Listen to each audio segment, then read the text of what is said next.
شیخ الالبانی نے یہی معنی اس کے ذکر کیا ہے۔ ابن ماجہ میں یہ حدیث موجود ہے اور صحیح الجامع الصغیر حدیث نمبر 5028 5028 حدیث صحیح ہے۔ آئیے آگے بڑھتے ہیں۔ یہ تیسری چیز تھی، نمبر 1 فرائض، نمبر 2 حدود، اور نمبر 3 محارم، حرام چیزیں۔ نمبر 4 کیا ہے؟ وَسَكَتَ عَنْ أَشْيَاءَ رَحْمَةً لَكُمْ غَيْرَ نِسْيَانٍ فَلَا تَبْحَثُوا عَنْهَا۔ چوتھی چیز کیا ہے؟ اور اللہ تعالیٰ نے بعض چیزوں سے بطور رحمت سکوت اختیار کیا، بھول کر نہیں بلکہ تم پر رحم کرتے ہوئے اللہ تعالیٰ نے اس سے سکوت کیا۔ فلا تبحثوا عنہا، تو ان کی کھود کرید میں نہ لگو، ان میں باریکیاں تلاش مت کرو، ان کے پیچھے نہ پڑو، ان کی باریکیاں نہ نکالو۔ وَسَكَتَ عَنْ أَشْيَاءَ رَحْمَةً لَكُمْ غَيْرَ نِسْيَانٍ۔ اب یہ چوتھی چیز ہے کہ وہ چیزیں جن کے حلال یا حرام ہونے کے بارے میں کوئی صاف حکم موجود نہیں ہے، نہ ان کو حلال صفائی کے ساتھ کہا گیا ہے صراحت کے ساتھ، نہ ان کو حرام صراحت کے ساتھ کہا گیا، اس کے بارے میں سکوت ہے اسلام میں۔ شرعی احکام میں جو اللہ نے نازل کیے ہیں ان میں سکوت ہے، تو ان کے بارے میں کیا ہے؟ اس تعلق سے ابو دردہ رضی اللہ عنہ کی ایک اور حدیث ہے۔ ابو دردہ رضی اللہ عنہ فرماتے ہیں قال رسول اللہ صلی اللہ علیہ وسلم ما احل اللہ فی کتابہ فہو حلال وما حرم فہو حرام۔ اللہ تعالیٰ نے اپنی کتاب میں جس چیز کو حلال کیا ہے وہ حلال ہے، جس کو حرام کیا ہے وہ حرام ہے۔ وما سکت عنہ فہو عفو، اور اللہ تعالیٰ نے جس چیز سے سکوت اختیار کیا فہو عفو، تو وہ معاف ہے، اس میں درگزر کا معاملہ ہے، اس کے ارتکاب پر کوئی پکڑ نہیں ہے۔ فاقبلوا من اللہ عافیتہ، تو اللہ تعالیٰ نے جس چیز میں تم کو عافیت دی اس عافیت کو قبول کرو، یعنی جس کو اللہ نے حرام نہیں کیا زبردستی اپنے اوپر حرام مت کرو۔ فإن اللہ لم یکن لینسى شیئا، اس لیے کہ اللہ تعالیٰ کبھی کسی چیز کو بھولتا نہیں ہے۔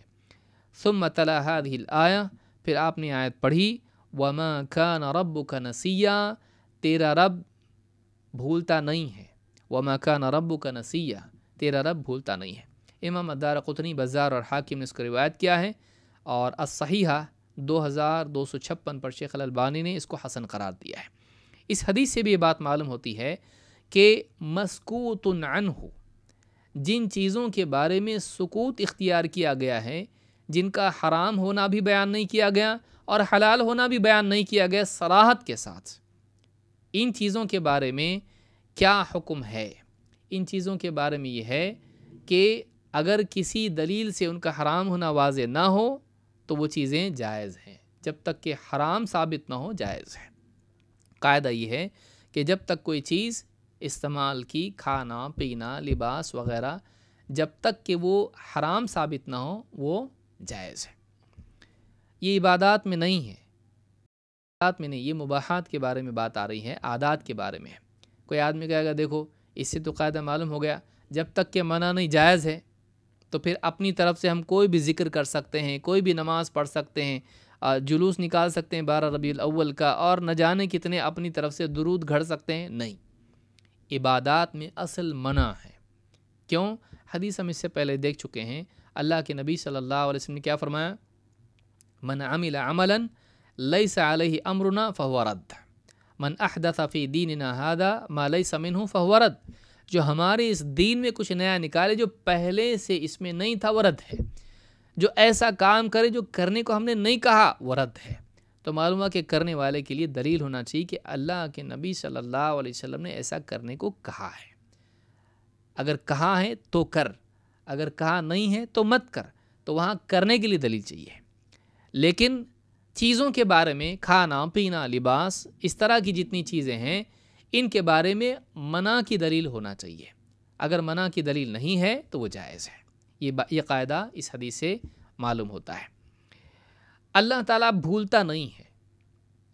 اللہ تعالیٰ کے بارے میں موسیٰ علیہ السلام کا قول خود اللہ نے ذکر کیا، لا یضل ربی ولا ینسیٰ، میرا رب نہ غلطی کرتا ہے نہ بھولتا ہے۔ ابن عباس رضی اللہ تعالیٰ اس آیت کی تفسیر میں فرماتے ہیں کہ فی کتاب لا یضل ربی ولا ینسیٰ، کہتے ہیں یقول لا یخطی ربی ولا ینسا، میرا رب نہ خطا کرتا ہے نہ بھولتا ہے۔ اس کو ابن جریر الطبری نے اپنی تفسیر میں روایت کیا ہے۔ یہاں ایک مسئلہ یہ بھی ہے کہ من غیر نسیان، اللہ تعالیٰ بھولتا نہیں ہے۔ بھول کے ایسا نہیں کہ اللہ تعالیٰ بھول گیا، کہ کوئی کہے کہ اللہ تعالیٰ نے فلاں چیز کا حکم بیان نہیں کیا کہ شکر کھا سکتے ہیں کہ نہیں کھا سکتے ہیں، اب اس کے بارے میں، شکر کے بارے میں یا فلاں چیز کے بارے میں نہیں آیا ہے۔ مٹھائی کھا سکتے ہیں، قرآن میں اس کا ذکر نہیں ہے شکر کا، تو وہ حلال ہے کہ حرام، اب یہ باریکی آدمی تلاش کرنے لگے، جب تک کہ قرآن و سنت سے دلیل نہ ملے نہیں کروں گا۔ تو اس طرح سے اگر آدمی، کریلے کا ذکر قرآن و سنت میں نہیں ہے، کھا سکتے کہ نہیں کھا سکتے ہیں، آم کا ذکر نہیں ہے، کھا سکتے ہیں کہ نہیں کھا سکتے ہیں، اس طرح سے بے شمار چیزیں ہیں، ان کا ذکر نہ قرآن میں ہے نہ حدیث میں۔ اگر ایسی چیز ہے تو اس کا حکم کیا ہے؟ اس حدیث میں ایک عام قاعدہ بیان کر دیا گیا کہ جس کے بارے میں سکوت ہے، ایسی چیز جس کے حرام ہونے کی صراحت موجود نہیں ہے، وہ جائز ہے۔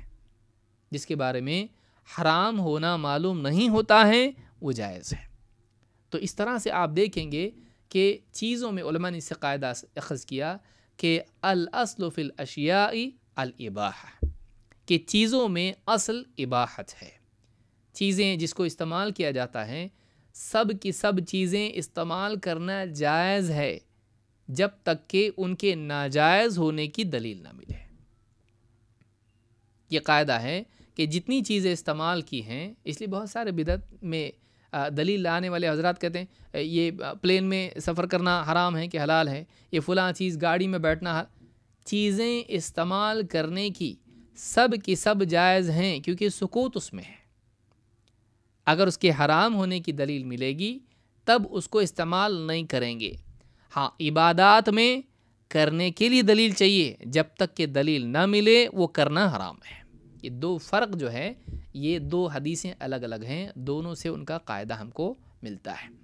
یہاں ایک سوال پیدا ہوتا ہے کہ قرآن میں بعض جگہ پر اللہ کے لیے نسیان کا ذکر آیا ہے اور بعض جگہ پر نفی ہے، اس میں جمع کیسے کریں؟ جیسے مثال کے طور پر اللہ تعالیٰ نے قرآن کریم میں سورہ سجدہ میں فرمایا، آیت نمبر 14 میں فَذُوقُوا بِمَا نَسِيتُمْ لِقَاءَ يَوْمِكُمْ هَذَا إِنَّا نَسِينَاكُمْ وَذُوقُوا عَذَابَ الْخُلْدِ بِمَا كُنْتُمْ تَعْمَلُونَ۔ سورہ السجدہ آیت نمبر 14 میں اللہ فرماتا ہے تو چکھو قیامت کے آنے والے اس ملاقات کے دن کو جیسے تم نے بھلا دیا تھا، اس کے سبب آج تم عذاب چکھو۔ اللہ سے ملاقات کا دن، قیامت کا دن، اس کو تم نے بھلا رکھا تھا تو اب چکھو اس کی سزا۔ اِنَّا نَسِينَاكُمْ، آج ہم نے بھی تم کو بھلا دیا۔ اِنَّا نَسِينَاكُمْ وَذُوقُوا عَذَابَ الْخُلْدِ بِمَا كُنْتُمْ تَعْمَلُونَ، اور ہمیشگی کا عذاب اب چکھتے رہو تمہارے ان تمام برے اعمال کی وجہ سے جو دنیا میں تم کرتے تھے۔ اس آیت میں اللہ رب العالمین نے فرمایا اِنَّا نَسِينَاكُمْ، آج ہم نے بھی تم کو بھلا دیا۔ تو یہاں تو بھلانے کا ذکر آیا، اور وہاں پر حدیث میں یا جیسے آیت میں آیا کہ وَمَا كَانَ رَبُّكَ نَسِيًّا، تیرا رب بھولتا نہیں۔ تو ان میں جمع کیا ہے؟ اللہ تعالیٰ کسی چیز کو بھولتا نہیں ہے، لیکن بھولنا عربی زبان میں بھلانا ترک کے لیے بھی آتا ہے، چھوڑ دینا۔ اسی لیے ابن عباس رضی اللہ تعالیٰ عنہ اس آیت کی تفسیر میں فرماتے ہیں اِنَّا نَسِينَاكُمْ یقول تَرَكْنَاكُمْ، آج ہم نے تم کو چھوڑ دیا، آج ہم تم پر رحم نہیں کریں گے، آج ہم تمہاری مدد نہیں کریں گے۔ جیسے تم نے دین کو چھوڑ دیا تھا، اللہ کے حکموں کو چھوڑ دیا تھا، اللہ کو بھلا دیا تھا، اللہ کو چھوڑ دیا تھا، آج ہم نے بھی تم کو چھوڑ دیا، ترک کر دیا۔ یہاں پر نسیان کے معنی ترک کے ہیں، اور عربی زبان میں نسیان ترک کے لیے بھی آتا ہے۔ تو یہ لغت میں اس طرح سے بھی استعمال ہوتا ہے، یہ تأویل نہیں ہے بلکہ عربی زبان کا استعمال ہے۔ ہاں، اللہ کے علم سے کوئی چیز نکل جانا اللہ بھولتا نہیں ہے۔ ہاں، اللہ کسی کو علم کے ساتھ چھوڑ دے، اس کی مدد نہ کرے، تو یہ اللہ تعالیٰ کا بھولنا یا بھلانا اس کو کہا گیا ہے، جیسے کہ ابن عباس رضی اللہ تعالیٰ نے فرمایا۔ تو کوئی آدمی کہے کہ اللہ نے بیان ہی نہیں کیا سارے پھلوں کے بارے میں، کون سا پھل جائز ہے، سارے پھلوں کی تفصیل نہیں آئی، سارے کپڑوں کے بارے میں اللہ نے نہیں بتایا کہ سوتی کپڑا پہن سکتے کہ نہیں پہن سکتے، اونی کپڑا پہن سکتے، تو ہر چیز کا ذکر نہیں کیا اللہ نے، بعض کا کیا بعض کا نہیں بھی کیا۔ تو کیا اللہ بھول گیا؟ تو کہا کہ غیر نسیان، اللہ تعالیٰ بھولا نہیں، بلکہ اللہ تعالیٰ نے جس چیز کا ذکر نہیں کیا ہے وہ اس اعتبار سے ہے کہ وہ معاف ہے، اس چیز کو استعمال کر سکتے ہیں۔ ہر چیز کا اگر ذکر کیا جائے تو آپ دیکھیں کتنی زیادہ تفصیلات آ جائیں گی۔ حرام محصور ہیں، محدود ہیں، ان کا ذکر کر دیا گیا، لیکن باقی چیزیں جو جائز ہیں بہت زیادہ ہیں، کس چیز کا ذکر کیا جائے؟ اللہ نے چھوڑ دیا ان کو کہ جس کا ذکر نہیں ہے وہ جائز ہے، جس کا حرام ہونا ذکر نہیں ہے وہ جائز ہے۔ یہاں کہا گیا کہ جس کے بارے میں اللہ رب العالمین نے سکوت اختیار کیا، یعنی اس کے بارے میں حکم واضح نہیں کیا۔ یہاں پر سکوت کا مطلب ہے اس کے بارے میں اللہ تعالیٰ نے اس حکم کو واضح نہیں کیا، تو فلا تبحثوا عنہا، اس کے بارے میں زیادہ بحث نہ کرو، اس کی زیادہ ٹوہ میں مت رہو، اس کی تلاش میں نہ پڑ جاؤ، باریکیاں ڈھونڈنے کے لیے اس کو کھود کرید مت کرو، اس کے لیے باریک بال کی کھال، جیسے ہمارے کہتے ہیں بال کی کھال نکالنا، مت کرو ایسا، اس کے بارے میں زیادہ سوالات مت کرو۔ تو کہا فلا تبحثوا عنہا، یہاں بیجا تحقیق کے کیا معنی ہے؟ کیا آدمی پوچھے ہی نہیں اس کے کیا معنی ہے؟ علماء نے کہا اس کے 2 یا 3 معنی ہیں۔ ایک، یہ اس زمانے کے ساتھ خاص تھا جو نبی صلی اللہ علیہ وسلم کا زمانہ تھا، کہ جس چیز کے بارے میں اب تک کے حرام ہونا ذکر نہیں ہوا اس کے بارے میں پوچھ تاچھ مت کرو، ہو سکتا ہے وہ حرام ہو جائے۔ اللہ تعالیٰ نے قرآن کریم میں فرمایا یا ایھا الذین آمنوا لا تسألوا عن اشیاء ان تبد لکم تسؤکم، اے ایمان والو ایسی چیزوں کے بارے میں مت پوچھو کہ اگر ان کے بارے میں حکم واضح کر دیا جائے تو تمہیں ہی پریشانی ہو جائے، تمہیں ہی برا لگے۔ وَإِن تَسْأَلُوا عَنْهَا حِينَ يُنَزَّلُ الْقُرْآنُ تُبْدَ لَكُمْ، ہاں اور جب قرآن نازل ہو رہا ہے اور اس کے بارے میں حکم آتا ہے اور تم پوچھو تو تمہیں حکم اس کا واضح کر کے بیان کیا جائے گا۔ عَفَا اللَّهُ عَنْهَا، اللہ تعالیٰ نے ان چیزوں سے تمہارے لیے عفو کا معاملہ کیا ہے۔ واللہ غفور حلیم، اللہ تعالیٰ بڑا مغفرت کرنے والا ہے اور حلم کرنے والا ہے، درگزر کرنے والا ہے۔ قد سألها قوم من قبلکم ثم اصبحوا بها کافرین، اس سے پہلے قوم موسیٰ نے بھی موسیٰ سے پوچھا، فاصبحوا بها کافرین، تو جب حکم واضح ہو گیا تو انکاری ہو گئے۔ یہ سورۃ المائدہ آیت نمبر 101 102 ہے۔ بہت زیادہ تفصیل اس میں ہو سکتی ہے کہ پوچھنا سے مراد یہاں کیا ہے۔ مانگنا بھی ہوتا ہے، سوال کرنا حکم کی وضاحت بھی ہوتی ہے۔ آپ دیکھیے بچڑے کے بارے میں کیا کیا انہوں نے، گائے کے ذبح کرنے کے بارے میں کیا ہوا، تفصیل پر تفصیل، باریکی پر باریکی، کیسی گائے ہونا چاہیے جس کو ذبح کیا جائے، اور پھر جب حکم سارا واضح ہو گیا فَذَبَحُوهَا وَمَا كَادُوا يَفْعَلُونَ، ذبح تو کر دیا لیکن حال ایسا تھا کہ ذبح نہ کرتے ہیں، بڑی مجبوری سے، دل نہ چاہتے ہوئے انہوں نے ذبح کیا۔ تو اس طرح کی کھود کرید کرنا جو آدمی کو بے عملی کی طرف لے جائے اور شریعت کی قیدیں بڑھتی چلی جائیں، ایسی تحقیق سے منع کیا گیا ہے۔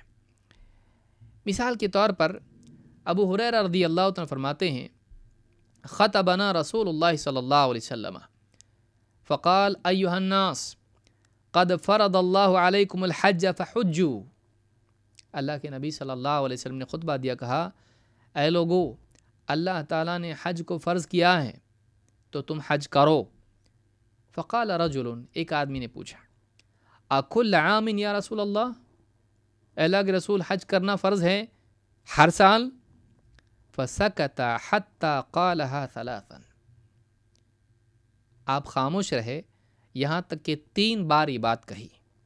فقال رسول اللہ صلی اللہ علیہ وسلم لو قلت نعم لوجبت، اگر میں کہتا ہاں تو یہ لازم ہو جاتا، وَلَمَا اسْتَطَعْتُمْ، اور اگر لازم ہو جاتا ہر سال حج کرنا تو تم نہیں کر پاتے۔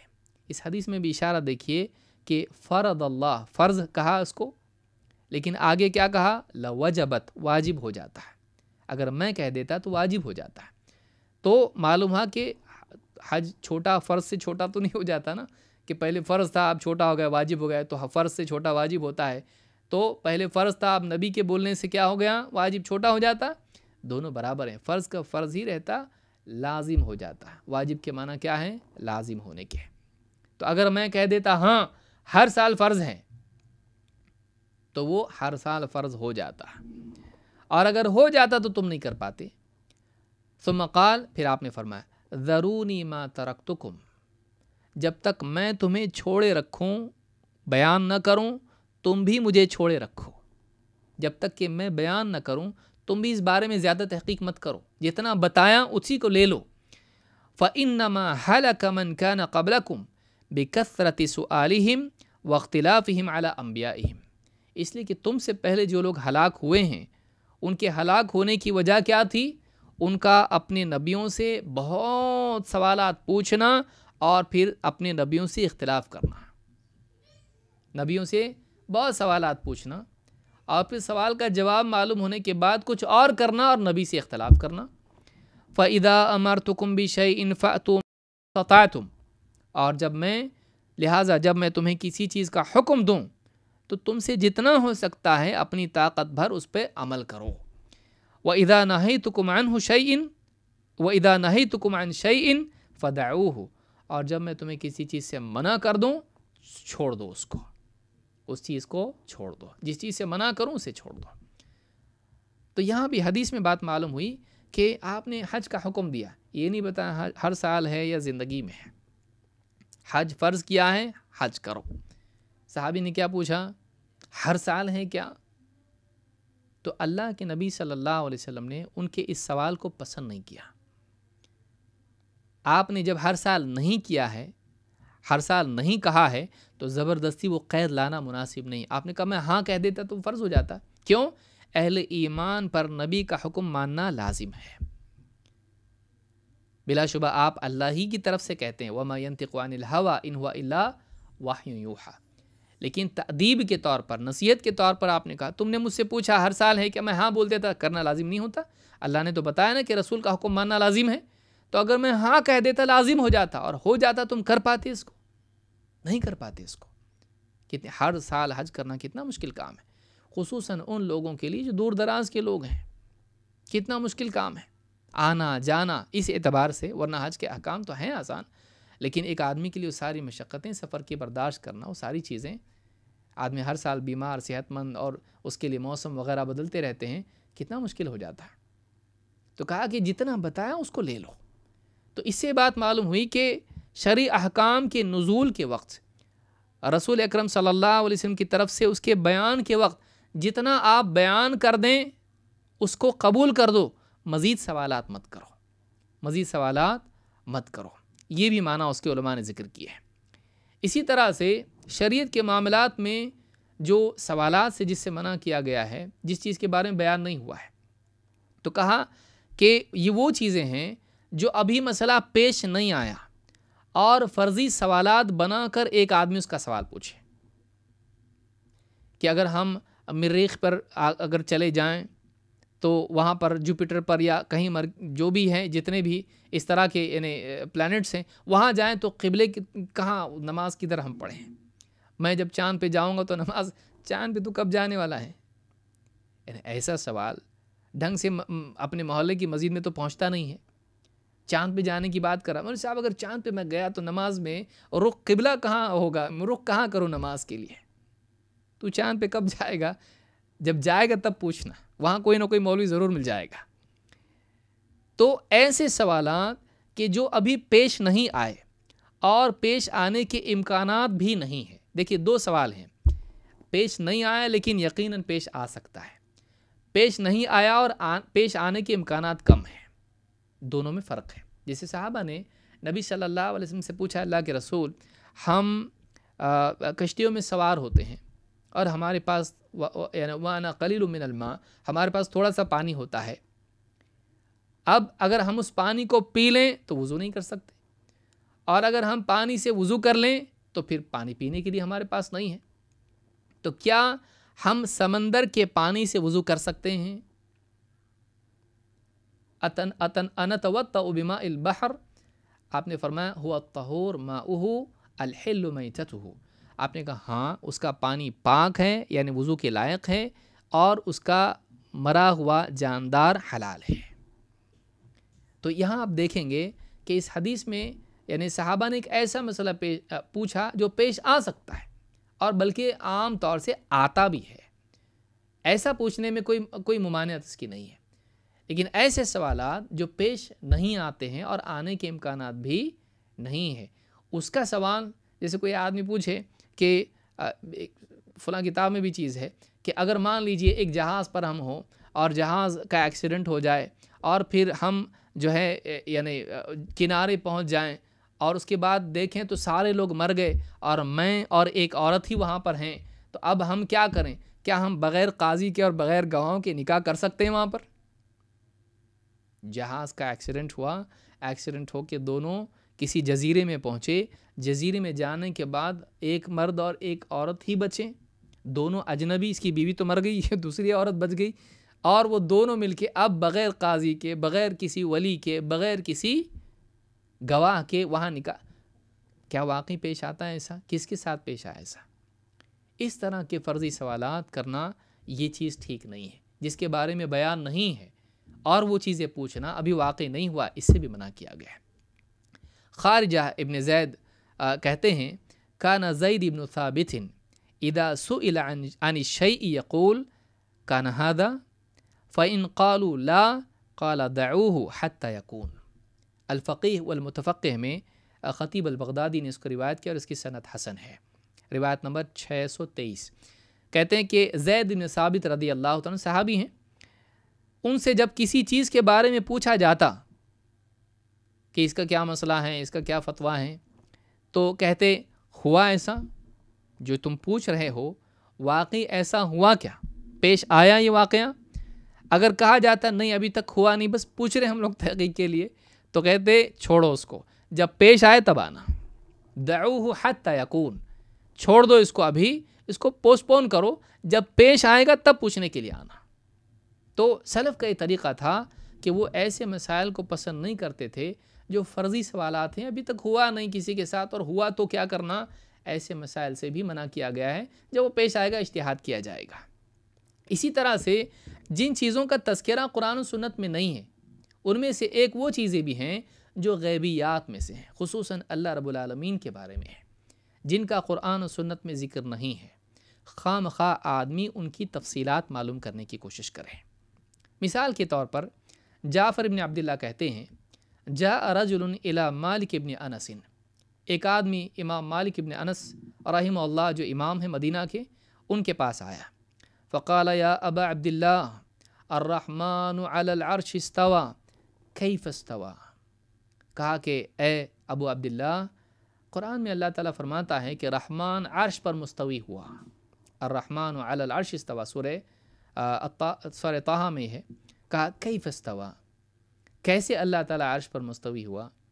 قال فما رأيت مالكا وجد من شيء كموجدته من مقالته، کہتے ہیں کہ امام مالک کو غصہ میں نے نہیں دیکھا کہ اس سے بڑھ کے کسی اور بات پر کوئی ایسا ان کی ناراضگی ان کی ہوئی ہو، ناراض ہوئے ہوں، ان کو تکلیف ہوئی ہو۔ وعلاه رحضاء یعنی العرق، ان کی پیشانی پر پسینہ آ گیا، اتنی بھاری بات پوچھ لی اس نے تو ان کی پیشانی پر پسینہ آیا۔ قال واطرق القوم وجعلوا ينتظرون ما يأتي منه فيه، قوم نے سر جھکا لیے اور انتظار میں تھے لوگ کہ امام مالک کیا جواب دیتے ہیں۔ ایک روایت میں کہ امام مالک نے بھی سر جھکایا اور پیشانی پر پسینہ آ گیا، اور لوگ انتظار میں تھے کہ اب دیکھیں امام مالک کیا کہتے ہیں، کیا جواب دیتے ہیں۔ قال فسري عن مالک، وہ کیفیت جو امام مالک کی تھی، جو ایک یعنی غصہ یا ایک خوف کی کیفیت جو ان پر طاری ہوئی، پسینہ پسینہ ہو گیا ایک دم، وہ کیفیت جب چلی گئی تو امام مالک نے سر اٹھایا اور جواب دیا، اور وہ جواب کیا ہے؟ کہا الکیف غیر معقول، استوا کے بارے میں جو تم پوچھ رہے ہو کہ اللہ کیسے عرش پر مستوی ہوا، اس کی کیفیت ہماری عقل میں نہیں آ سکتی ہے۔ والاستواء منہ غیر مجہول، ہاں فی نفسہ لفظ استوا یہ مجہول نہیں ہے، عربی لغت میں اس کا ذکر ہے، اس کے معنی علو کے ہیں، تو یہ عربی میں آیا ہے لفظ، یہ مجہول نہیں ہے، لفظ معلوم ہے، لیکن اس کی کیفیت ہماری عقل میں آ سکتی نہیں۔ والایمان بہ واجب، اور استوا پر ایمان لانا واجب ہے، لازم ہے، کیوں؟ کیونکہ قرآن میں اس کا ذکر ہے۔ والسؤال عنہ بدعہ، لیکن اس کے بارے میں کھود کرید کرنا اور اس طرح کے سوالات پوچھنا یہ بدعت ہے۔ فإنی اخاف ان تکون ضالا وامر به فاخرج، اور کہا کہ میں سمجھتا ہوں کہ تم گمراہ ہو، میرے نزدیک تم گمراہ ہو، اور لوگوں کو کہا اس کو نکالو مسجد سے باہر، اس کو مسجد سے باہر نکالو، یہ گمراہ آدمی ہے۔ شرح اصول اعتقاد اہل سنہ والجماعہ میں اور اسی طرح سے العلوم میں امام الذہبی نے اور امام اللالکائی نے اس کو روایت کیا ہے، مختصر العلو روایت نمبر 132۔ تو اس سے بات معلوم ہوئی کہ سلف اس کو بھی پسند نہیں کرتے تھے کہ اللہ رب العالمین کی صفات کے بارے میں کیفیت اور اس طرح کی باریک بحثیں، علم کلام کی بحثیں چھیڑی جائیں جو نبی صلی اللہ علیہ وسلم اور صحابہ سے نہیں آئی ہیں۔ تو جس کے بارے میں سکوت اختیار کیا وہ کئی طرح کی چیزیں ہیں۔ ایک تو وہ چیزیں جو پیش نہیں آئیں وہ بھی جو ہیں اس پہ بحث کرنا، پھر اسی طرح سے اللہ کی صفات کے بارے میں بحثیں کرنا جن کا تذکرہ قرآن سنت میں نہیں ہے، یہ ساری چیزیں منع۔ فلا تبحثوا عنہا، اس کے بارے میں زیادہ تحقیق مت کرو، کھود کرید مت کرو، باریکیوں میں مت جاؤ، یہاں یہ بھی مراد ہے۔ اور ایک وہ چیز ہیں کہ کچھ چیزیں ایسی ہیں جو حلال و حرام کے تعلق سے جن کے بارے میں اللہ تعالیٰ نے بیان نہیں کیا ہے، ان کو حرام قرار نہیں دیا ہے، تو ان کو اللہ کی طرف سے عافیت مانو اور وہ چیزیں جائز ہیں۔ لیکن یہاں ایک اور نقطہ یاد رکھنا، آخری بات کہہ کے میں اپنی بات کو ختم کروں گا۔ ایک اور بات یاد رکھنا ضروری ہے کہ کیا ہر وہ چیز جائز ہے جس کے حرام ہونے کا ذکر قرآن و سنت میں نہیں ہے؟ یہ بات بھی معلوم ہونا ضروری ہے۔ ضروری نہیں کہ وہ جائز ہو، وہ حرام ہو سکتی ہے، اگرچہ اس کا صراحت سے حرام ہونا مذکور نہ ہو، اگرچہ اس کا حرام ہونا مذکور نہ ہو، لیکن عمومات کے تحت وہ چیز آ سکتی ہے کہ عام طور سے عام قاعدے کے تحت جس کو ذکر کیا گیا ہو، اس عام قاعدے کے تحت وہ حرام ہو سکتی ہے۔ جیسے یعنی ایسے جانور جو ہیں عمومات کے تحت ہم کو قاعدہ بتا دیا گیا ہے کہ جو یعنی ناخنوں سے چیر پھاڑ کر کے کھاتے ہیں، ایسے جو ہیں جاندار حرام ہیں۔ یا اسی طرح سے نکیلے دانت والے ہوتے ہیں، ان کے بارے میں عام قاعدہ بیان کیا گیا ہے، ہر جانور کا نام لے کے بیان نہیں کیا گیا ہے کہ شیر حرام ہے، چیتا حرام ہے، فلاں حرام ہے، اس کا نام لے کے بیان نہیں ہوا۔ تو کوئی آدمی کہنے لگے تو شیر کا تو ذکر قرآن حدیث میں آیا نہیں، لہٰذا ہم شیر کھا سکتے ہیں، تو شیر کا ذکر نہیں آیا، لیکن ایک قاعدہ اس کے بارے میں بیان کیا گیا ہے کہ نکیلے دانت سے چیر پھاڑ کر کے کھانے والے جانور جو ہیں یہ حرام ہیں۔ تو یہ بھی بات یاد رکھنا ضروری ہے کہ نام اس کا نہیں آیا لیکن اس کا وصف آیا ہے۔ تو بعض اوقات اوصاف کی بنیاد پر بھی کوئی چیز حرام ہوتی ہے۔ کوئی آدمی کہے کہ ڈرگز حرام نہیں ہے، شراب حرام ہے، یا فلاں چیز جو ہے بیئر حرام نہیں ہے، فلانی وسکی یا کوئی شراب کا نام لکھے کہ وہ حرام ہے، خمر اس میں آتا ہے، خمر اس کو نہیں۔ حدیث میں آیا کہ کل مسکرن خمر و کل خمر حرام، ہر نشہ لانے والی چیز خمر ہے اور ہر خمر حرام ہے۔ تو یہاں پر یہ بھی رکھنا ضروری ہے کہ کسی چیز کا بے عینی ہی ذکر نہ ہونا اس کو حلال نہیں کرتا ہے۔ یہ ہو سکتا ہے کہ کوئی قاعدہ شریعت میں ایسا ہو جس قاعدے کے ضمن میں آ کر وہ حرام ہو جاتی ہو، یہ بات بھی ہمیشہ یاد رکھنی چاہیے۔ اس لیے ابن رجب نے بھی اس کو ذکر کیا تفصیل سے کہ بعض چیزیں بطریق شمول آ جاتی ہیں، بعض چیزیں ایسی ہیں جن پر تنبیہ موجود ہے۔ جیسے مثال کے طور پر ماں باپ کو مارنا پیٹنا قرآن میں حرام نہیں کیا گیا ہے، لیکن ماں باپ سے اف تک کہنا منع کر دیا گیا، فلا تقل لہما اف ولا تنہرہما، ماں باپ کو اف تک مت کہو، ان کو جھڑکو مت، تو یہ منع کیا گیا۔ پٹائی کا ذکر نہیں آیا۔ وہ کوئی آدمی کہتے دیکھو اس میں صرف جھڑکنا منع ہے اور اس میں صرف اف کہنا منع ہے، اس میں اف کا لفظ منع ہے، گالی دینا منع نہیں ہے، یا ان کو مارنا پیٹنا منع نہیں، جہالت ہے۔ یہ جب اف منع ہے تو اس سے بڑی چیز گالی دینا اور اس سے بڑی چیز مارنا پیٹنا من باب اولا وہ منع ہوگا، کہ چھوٹی چیز کو ذکر کیا گیا کہ یہ منع ہے تو اس سے بڑی چیز اپنے آپ منع ہوگی۔ تو اس طرح کی جو چیزیں ہیں یہ بھی یاد رکھنا ضروری ہے، اور بعض چیزیں یعنی قیاساً معلوم ہوتی ہیں کہ ایک چیز جو پچھلے زمانے میں واقع ہوئی جیسے شراب خمر ہے، لیکن آج جو لوگ دھواں بنا کے ڈرگز لیتے ہیں یا انجیکشن کے ذریعے سے ڈرگز لیتے ہیں، کہا میں پیا تھوڑی اس کو، تو اس سے نشہ آتا ہے، چاہے وہ کھانے کی ہو، چاہے وہ دھوئیں والی ہو، چاہے وہ چبانے والی ہو، یا چاہے وہ ڈرنک ہو، جتنی بھی قسم کی شرابیں ہیں، خمر ہے، اس میں اصل علت نشہ ہے، تو چاہے اس چیز کا ذکر قرآن و سنت میں نہ ہو، وہ چیز حرام ہوگی، تو اس کو بھی یاد رکھنا ضروری ہے۔ تو میں سمجھتا ہوں یہ حدیث بہت سارے قواعد کو بیان کرتی ہے، اور اس میں بہت ہی اہم باتیں بیان ہوئی ہیں، فرائض، حدود، محرمات، اور پھر اس کے بعد مسکوت عنہ جس کا ذکر نہیں آیا۔ تو یہ 4 بنیادی قاعدے، شریعت کے سارے احکام آپ دیکھیں اسی کے ضمن میں آتے ہیں، اور اس حدیث میں ان سب کو جمع کیا گیا ہے۔ اللہ رب العالمین ہم کو دین کا صحیح علم حاصل کرنے کی توفیق عطا فرمائے۔ اس کے بعد انشاءاللہ اگلے ہفتے ہم لوگ مزید اور حدیثیں ہیں جو زہد سے متعلق ہے، یا اسی طرح سے ایک دوسرے کو ضرر پہنچانے سے متعلق ہیں، انشاءاللہ ان حدیثوں کا ہم مطالعہ کریں گے۔ اللہ رب العالمین ہم سب کے بیٹھنے کو قبول فرمائے، اور دین کا علم گہرائی کے ساتھ حاصل کرنے کی توفیق عطا فرمائے۔ اقول ھذا واستغفر اللہ لی ولکم۔